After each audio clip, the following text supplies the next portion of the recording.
Uno de los principales y más complejos objetivos por parte de los Estados Unidos durante la guerra de Vietnam fue obstruir el flujo de armamento y otros suministros provenientes desde el norte del territorio hacia el sur de ese escenario bélico. Dicha tarea fue consumiendo poco a poco la energía de las fuerzas terrestres y aéreas americanas, que no siempre lograron salir victoriosas de las agotadoras misiones. Para muchos, los combates que enfrentaron a la Fuerza Aérea estadounidense con las del Vietcong podrían haberle dado un desenlace distinto al conflicto sin el apoyo de aeronaves soviéticas con amplio poder de fuego. Estos choques aéreos dejaron dos protagonistas que hasta el día de hoy siguen generando polémica sobre la supremacía entre uno y otro. Estamos hablando de los F-4 Phantom II americanos contra los poderosos MiG-21 provistos a los ejércitos norvietnamitas por la Unión Soviética.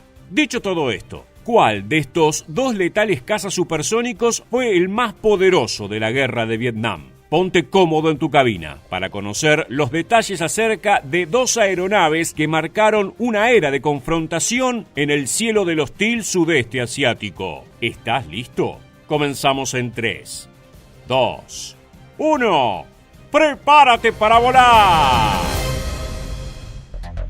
Aún en nuestros días, la comunidad militar mundial no logra ponerse de acuerdo. ¿Cuál hubiera sido el destino de la guerra de Vietnam sin la intervención de la Unión Soviética como fundamental soporte de las guerrillas norvietnamitas? En este sentido, sin el apoyo soviético, las estrategias norteamericanas que en 1965 se destinaron a cortar la línea de suministros enemigos desde el norte de Vietnam hacia el sur podrían tal vez haber reducido la duración del conflicto. Los interceptores cazabombarderos estadounidenses McDonnell Douglas F-4 Phantom II hicieron durante todo ese año el mejor uso de sus velocidades supersónicas y su poder de daño para sacar el mayor provecho a cada misión. Por un momento, el alto mando aéreo americano creyó que su intervención en Vietnam sería un asunto mucho más sencillo de resolver de lo que realmente fue. Sin embargo, los soviéticos abastecieron a las fuerzas del Vietcong con una importante gama de artillería terrestre y aérea, y con escuadrones enteros de sus poderosos cazas, considerados entre los mejores del momento, los Mikoyan Gurevich MiG-21. Contra lo que podría imaginarse, esto no marcó un punto de ruptura inmediato en el aspecto global de la guerra. Los inexpertos pilotos vietnamitas demoraron meses en dominar el exigente control de maniobrabilidad de estos cazas supersónicos. Se estima que durante gran parte de 1965 muchas unidades se perdieron por el desconocimiento y las improvisadas maniobras de los aviadores del Vietcong. Pero el índice de victorias de los MiG-21 frente a los F-4 estadounidenses comenzaría a revertirse a partir de 1966. Estos cambios en la supremacía entre ambas aeronaves, que posiciona primero a una y luego a otra como la superior, es el disparador de serios debates entre los estudiosos de la guerra de Vietnam. El concepto del McDonnell Douglas F-4 Phantom II nació en la década del 50, con el objetivo de convertirse en un cazabombardero interceptor de largo alcance, capaz de reemplazar las desgastadas flotas de F-3H Demon al servicio de la Armada Americana. El F-4, como un poderoso aparato biplaza con sus butacas dispuestas en tándem, contaba con una longitud de 19,2 metros, 11,7 metros de envergadura y 5 metros de altura. Su peso vacío era de 13,7 toneladas y disponía de un peso tope, armado y listo para el combate de 17,5 toneladas. El MiG-21, por su parte, poseía características conceptuales que lo emparentaban al F-4 americano, aunque no desde lo visual. Era un avión interceptor cazabombardero de corto alcance, considerado en la gama de los livianos, y su cabina monoplaza buscaba reducir sus dimensiones estructurales y ganar en velocidad respecto a su antecesor, el MiG-19. Su nariz, de sistema retráctil según la velocidad empleada, era uno de sus principales distintivos estructurales. Sus dimensiones eran reducidas si se toma en cuenta su poderío. Ofrecía 14,5 metros de largo, 7,15 metros de envergadura y una altura de 4,1 metros. Su peso vacío de 6 toneladas podía extenderse hasta las 9 toneladas de peso máximo, lo que lo hacía un avión mucho más maniobrable que su contraparte norteamericana. La planta motriz del F-4 estaba impulsada por dos turborreactores J79GE15 de General Electric que le proporcionaban 75,6 kN de empuje cada uno para alcanzar una velocidad máxima de 2.360 km por hora, con un techo de servicio de 18.000 metros. Por su parte, el MiG-21 se impulsaba mediante un solo motor turborreactor Tumansky R13300, cuya potencia con postcombustión era de 63,64 kN. Así, podía alcanzar velocidades máximas de 2.230 km por hora con un techo de vuelo de 17.000 metros. En cuanto al poder de fuego, el MiG-21 contaba con misiles aire-aire AA-2 Atoll y un cañón estándar Nudelman Richter de 23 milímetros que lo dejaba mejor posicionado en ataques frontales frente al caza estadounidense que no disponía de ninguno. El Phantom II trasladaba los clásicos misiles aire-aire AIM-7 Sparrow o AIM-9 Sidewinder. En comparación, y tomando en cuenta que ambos podían transportar una carga de bombas de caída libre, mientras el caza soviético solo disponía de 2 proyectiles, el F-4 durante sus combates en Vietnam podía cargar hasta 8 misiles.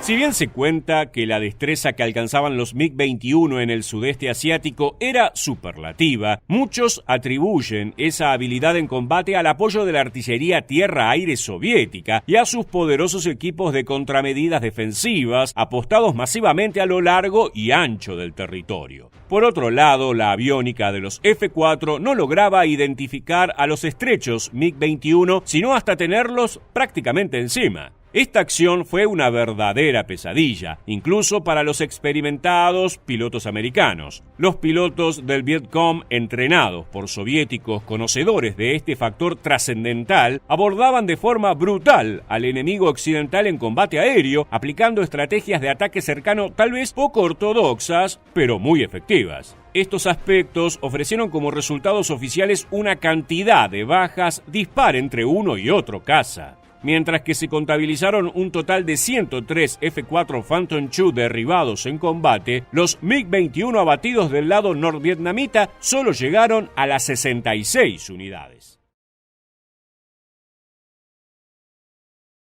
Tras 10 años de guerra, la moral de las tropas de Vietnam del Sur comenzaba a caer para 1965. Esto llevó a que los norteamericanos reevaluaran su presencia en la península asiática y obligó a que consideraran formas más agresivas de combatir al Vietcong. Para el Comando del Indo-Pacífico de los Estados Unidos, la respuesta debía ser una campaña aérea gradual, a través de la cual se lanzaría bombardeos sobre blancos triviales en un comienzo para eventualmente destruir objetivos clave y de mayor importancia. Sin embargo, lo que nació como una operación que debía durar 8 semanas se extendió a lo largo de 3 años y 8 meses. Durante todo este tiempo, los estadounidenses y survietnamitas hostigaron las bases, cadenas de suministros y otros elementos clave de los norvietnamitas. Los bombardeos dejaron decenas de miles de muertos, aunque al mismo tiempo los norteamericanos perdieron más de 900 aeronaves durante la campaña. Aunque muchos expertos aseguran que Rolling Thunder fue un éxito estratégico, otros han cuestionado su efectividad táctica real, más allá de la destrucción causada. Dicho todo esto, ¿quieres conocer todo sobre los 3 años consecutivos de bombardeos que realizó Estados Unidos contra Vietnam del Norte? Entonces acomódate en tu cabina y quédate con nosotros, ya que durante los próximos minutos te contaremos todo sobre una de las campañas aéreas más brutales que tuvo consecuencias devastadoras para la población norvietnamita. ¿Estás listo? Comenzamos en 3, 2, 1. ¡Prepárate para volar! Para mediados de la década de los 60, el apoyo militar que Estados Unidos le brindaba a Vietnam del Sur no se reflejaba en el éxito en los campos de batalla. Los guerrilleros del Vietcong, con gran apoyo por parte de Vietnam del Norte y la Unión Soviética, lograban sobreponerse a los ataques de los survietnamitas, lo cual mes a mes bajaba la moral de las tropas. El por entonces presidente norteamericano Lyndon B. Johnson consideró que era necesario tomar acciones punitivas contra Vietnam del Norte, por lo cual pidió al comando del Indo-Pacífico que ideara una estrategia para golpear a los comunistas y así mejorar el rendimiento de las tropas del sur. La respuesta fue unánime entre las distintas ramas que componían la fuerza conjunta. Lo más seguro era una campaña aérea de bombardeos. Esta acción debía enfocarse principalmente en destruir las vías de suministros con las cuales Vietnam del Norte apoyaba a las guerrillas del Vietcong, además de evitar el envío de tropas comunistas hacia el sur. Originalmente, la operación Rolling Thunder debía durar unas 8 semanas y proponía un esquema de ataques gradual. Esto significaba que los aviones comenzarían por bombardear blancos triviales, como campamentos del Vietcong, patrullas o almacenamientos de armas, mientras aislaban los blancos más importantes. Eventualmente, las acciones se acercarían a los objetivos de mayor valor, como puentes, carreteras u otro tipos de vías de transporte. Rolling Thunder comenzó el 2 de mayo de 1965 con una serie de bombardeos sistemáticos contra las ubicaciones del Vietcong. En ese momento, Estados Unidos contaba con unas 700 aeronaves en la zona asiática que se desplegaban desde bases aéreas en Vietnam del Sur, Tailandia y la isla de Guam. Al mismo tiempo, aviones de combate despegaban desde los portaaviones USS Forrestal, USS Kitty Hawk y el USS Midway. Aeronaves de ataque a tierra, tanto de la Fuerza Aérea como de la Marina norteamericanas, participaron de los bombardeos. Esto llevó a que el 75% de los ataques quedaran en manos de los F-5 Thunder Chief de la USAF, mientras que el resto de las operaciones fueron conducidas por los F-4S Phantom II de la Armada norteamericana. Uno de los primeros contratiempos que tuvo Rolling Thunder fue el resultado de una mala comunicación entre la rama aérea y naval, las cuales no estaban muy dispuestas a coordinar sus ataques ni establecieron un cronograma, lo que causó interferencias en sus misiones o que una fuerza bombardeara un objetivo que recientemente había sido destruido por la otra. Al mismo tiempo, otros problemas fueron surgiendo a medida que se realizaban los ataques. Como la decisión del Comando Central era atacar blancos menores para luego, gradualmente, enfocarse en amenazas mayores, los primeros bombardeos no tuvieron ningún resultado que se reflejara en los combates terrestres. Si un puente era destruido, al cabo de unos días había sido reconstruido por el Vietcong con ayuda de los locales, quienes rechazaban la intervención norteamericana. Las actividades civiles contra los bombardeos también fueron aumentando a medida que transcurrían las semanas. Si bien la población podía utilizar las alcantarillas de los pueblos y las ciudades como búnkeres, los ataques sorpresa dejaron decenas de miles de muertos que no pertenecían al Vietcong. En muchos otros casos, los informes de inteligencia señalaban actividad guerrillera o infiltración por parte de Vietnam del Norte en una zona para, luego de ser asolada con bombas, descubrir que se trataba de un área vacía o, aún peor, una aldea poblada por nativos. Por otra parte, la respuesta de Vietnam del Norte con apoyo de la Unión Soviética no se hizo esperar. A los pocos meses de comenzada la operación Rolling Thunder, los aviones norteamericanos comenzaron a caer frente a los MiG-21 soviéticos que eran enviados específicamente para destruir a los invasores occidentales. Como el foco de las misiones estaba puesto en lanzar toneladas de bombas a tierra, la superioridad aérea de los MiG devastó a las fuerzas norteamericanas. Con todas sus dificultades, Rolling Thunder pasó de ser un operativo de 8 semanas a una campaña sistemática de más de 3 años de duración. Si bien algunos expertos indican que los ataques dañaron profundamente la infraestructura del Vietcong y dificultaron el apoyo de Vietnam del Norte y la Unión Soviética hacia los guerrilleros, la postura oficial tras la guerra determinó que los Estados Unidos fallaron en su intención.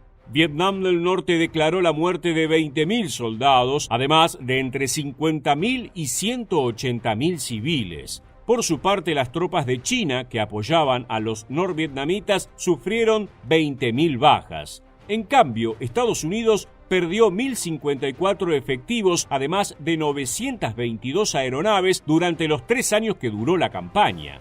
Vietnam del Sur jamás declaró los números de combatientes y civiles muertos, por lo que es imposible determinar los daños reales que los bombardeos dejaron en su población, aunque se sabe que fueron decenas de miles.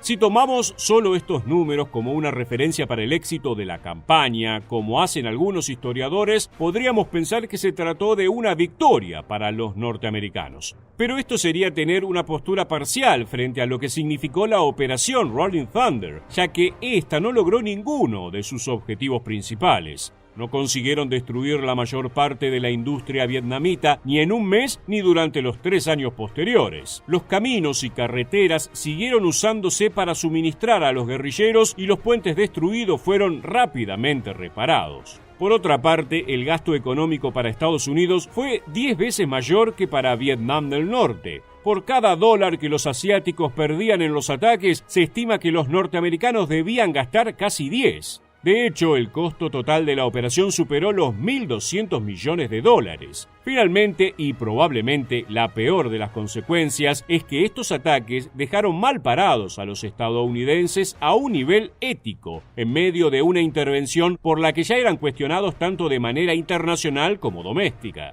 Y lo sería aún más tarde, ya que luego de 1974, tras la retirada de Estados Unidos de Vietnam, aún existieron decenas de miles de víctimas de las bombas pasivas sin estallar que habían quedado de esta campaña y mataron a inocentes durante varias décadas después de terminado el conflicto.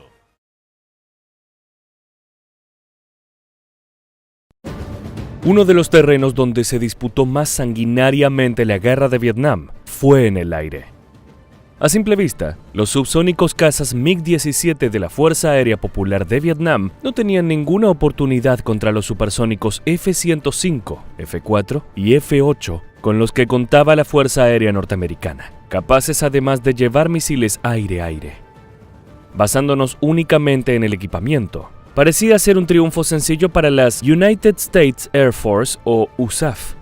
Pero para sorpresa de los aviadores y estrategas estadounidenses, los norvietnamitas transformaron sus MiG-17, apodados víboras verdes, por su color y forma, en una de las armas más letales de los cielos de Vietnam. En el video de hoy, vamos a contarles cómo fue que la Fuerza Aérea Popular de Vietnam, o FAPV, logró idear una estrategia para neutralizar las aeronaves técnicamente superiores de la USAF y por qué los vietnamitas llevaron a cabo una letal venganza al ataque norteamericano del 23 de agosto de 1967 en el cielo de Vietnam del Norte. No te muevas de la pantalla para ver otro fascinante episodio de aviación militar. ¡Comencemos! Hasta el año 1963, la Fuerza Aérea Popular de Vietnam no era realmente una fuerza de combate, ya que estaba equipada solamente con un regimiento de transporte y otro de entrenamiento, incapacitados para entrar en batalla. Sin embargo, había planes firmes de solucionar esta falencia de seguridad militar por parte del gobierno, adquiriendo cazas y cazabombarderos de países aliados, principalmente de la Unión Soviética y China. Fue así como el 3 de febrero de 1964, el teniente general Hoang Van Thai, viceministro de Defensa de Vietnam del Norte, ordenó la creación del 921º Regimiento de Caza Sao Do, o Estrella Roja. Pocos meses después, el 6 de agosto, a cada uno de los 31 pilotos norvietnamitas graduados le fue asignado un MiG-17, dando comienzo a la carrera de esta famosa aeronave en las filas de la FAPV. En un principio, la USAF subestimó el poder aéreo de su enemigo, ya que contaban con unidades mucho más modernas y poderosas que los vietnamitas. Muchas operaciones norteamericanas como Pierce Arrow, Flaming Dart 1 y Flaming Dart 2 no encontraron oposición aérea por parte de los asiáticos, lo que aumentó la confianza estadounidense. Sin embargo, esta actividad era engañosa, dado que la FAPV estaba ultimando sus tácticas para enfrentar a los veloces y numerosos vehículos norteamericanos, con buenas posibilidades de éxito. Lo que la USAF consideraba debilidades fue precisamente en donde la FAPV encontró la manera de construir los puntos más fuertes del MiG-17. Esta aeronave era más lenta que sus rivales, por lo que podría fácilmente superar en maniobras finas a cualquiera de sus adversarios en combate cerrado. Esto le daba una ventaja en donde los pesados proyectiles de 37 y 23 milímetros de sus cañones eran capaces de despedazar cualquiera de los reactores de los norteamericanos. En esa época, los misiles aire-aire solían ser bastante imprecisos, mientras que el cañón NR-37 de 37 milímetros y los dos NS-23 de 23 milímetros del MiG vietnamita, con tiradores espectacularmente entrenados, rara vez se encasquillaban. En comparación, los F-4B de la US Navy y los F-4C de la USAF no tenían cañones integrados, y el F-8 Crusader tenía 4 cañones de 20 milímetros, mucho menos poderosos que el armamento del MiG. Solo el F-105 Thunder Chief tenía un mejor equipo, ya que utilizaba el cañón hexatubo rotativo M61 Vulcan de 20 milímetros, capaz de disparar 3.000 proyectiles por minuto. El inconveniente era que estos aviones solían volar cargados de bombas, por lo cual esta ventaja quedaba mayormente neutralizada.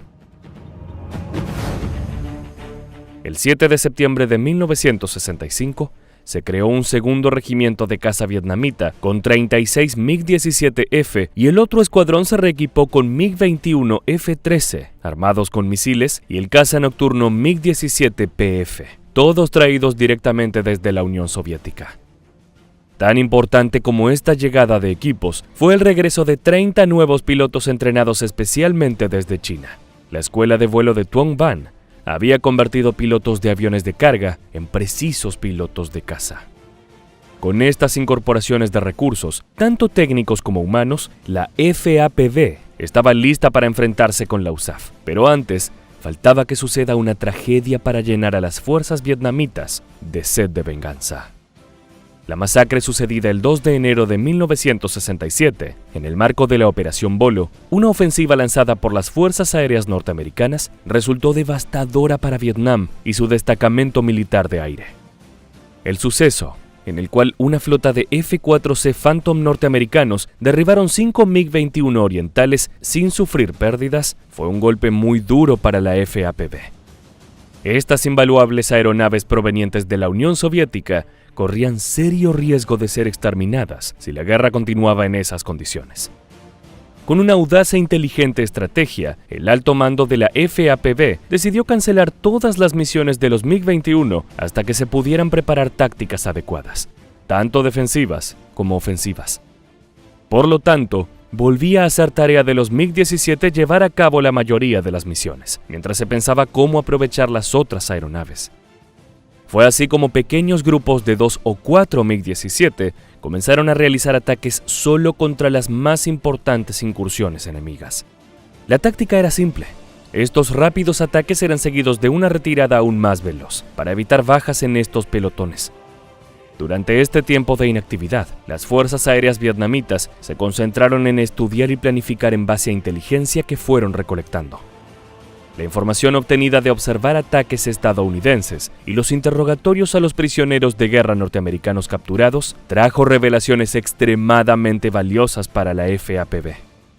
Lograron averiguar que los cazabombarderos de Estados Unidos solían utilizar las mismas rutas de ingreso a Vietnam una y otra vez. Este dato le permitiría a los vietnamitas ubicar sus aeronaves en el lugar y momento correcto para tomar a los intrusos por sorpresa, y entonces enfrentarlos en un combate cerrado, donde los MiG podían explotar al máximo todas sus ventajas y derribar a sus enemigos. Cuando la FAPV regresó al combate, tenía planeada una nueva táctica llamada doble ataque, que aprovechaba al máximo las ventajas de sus aeronaves. En el doble ataque, los MiG-17 atacarían de frente y a baja altura a las formaciones norteamericanas, actuando como carnada para los cazas F-4 escoltas. Una vez que los Phantom caían en la trampa, eran atacados por sorpresa desde la retaguardia por los MiG-21. Estos derribarían a los F-24 y a los THAAD con sus misiles de guía infrarroja. Esta estrategia iba a ser puesta a prueba el miércoles 23 de agosto de 1967, dando como resultado una fecha fatídica para las USAF. Una pareja de MiG-21 y 8 MiG-17 sorprendieron a 36 F-105D Thunder Chief al mando del coronel Nicholas J. Donaldson, escoltados por 16 F-4D Phantom II bajo el mando del legendario Robin Olds. A las 15 horas, de forma repentina, ambos grupos de MiG-17 ascendieron a toda velocidad, comenzando a realizar pasadas de ataque desde la retaguardia contra los THAAD. Tomados por sorpresa, los pilotos de los F-105 arrojaron sus bombas antes de llegar a su objetivo en Bingen, alterando su misión e intentando defenderse. Alertados por los frenéticos mensajes radiales de los cazabombarderos que avisaban la peligrosa presencia de los MiG, Olds ordenó a los F-4 acelerar y dirigirse hacia el lugar del ataque. Ni él ni sus pilotos se dieron cuenta de que los MiG-17 eran una carnada y que ellos habían mordido el anzuelo. En ese momento, los dos MiG-21, tripulados por Nguyen Nhat Chu y Nguyen Van Cok, tomaron por sorpresa a los Phantom de la escuadrilla Ford y derribaron a 2 de ellos con un grupo de misiles R-3S. Las aeronaves F-4D fueron impactadas de forma grave, matando en ambos casos a los radaristas, al teniente Charles Lane y al capitán Ronald N. Sidner, y obligando a los pilotos, el capitán Larry E. Carrigan y el mayor Charles R. Tyler, a eyectarse, lo cual los hizo sobrevivir, aunque pronto fueron capturados como prisioneros de guerra.